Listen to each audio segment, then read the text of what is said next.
On l'appelle la maladie hémorragique épizootique, la MHE, une maladie virale qui touche les bovins sans danger pour les humains. Un foyer épidémique a été détecté à Berne, la capitale suisse, mais ça nous concerne, Stéphanie. Oui, car depuis aujourd'hui, une partie de l'Ain est placée sous surveillance.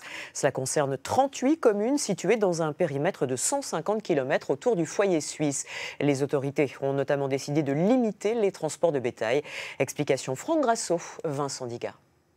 Depuis mi-septembre, la maladie hémorragique épizootique a déjà touché de nombreuses exploitations en France. Plus de 450 foyers ont été recensés, principalement dans le sud-ouest.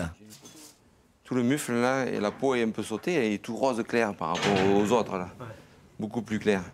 Œdème de la face et hypersalivation sont les symptômes majeurs de cette maladie.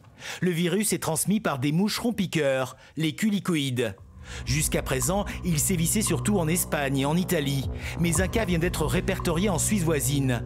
Résultat, dans un rayon de 150 km, les élevages sont sous surveillance. La zone réglementée englobe notamment le pays de Gex, dans le département de l'Ain. Le transport des bêtes y est désormais limité.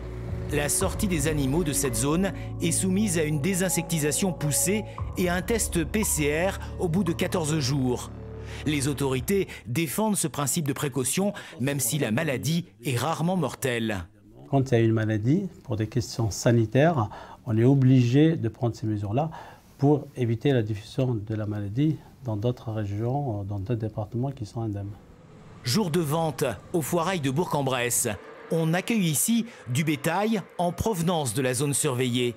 L'arrêté préfectoral ayant pris tout le monde de court. Mais on sait que dans les semaines à venir, tout va changer. La halle risque de se vider. On sait qu'on aura une réduction d'activité puisque les mouvements de ces animaux seront bloqués, à moins de faire des PCR et tout ça, des analyses. Et pour l'instant, voilà, c'est tout frais, c'est sorti hier, donc il faut nous laisser le temps de nous adapter et de trouver des solutions pour que le commerce puisse se fluidifier à nouveau, quoi. Les mesures font des mécontents. Certains négociants se demandent comment ils vont pouvoir vendre leurs bêtes. Pour certains virus, ils s'arrêtent à la frontière d'un pays. Pour certains autres, ils ne s'arrêtent pas à la frontière d'un pays. C'est fatigant.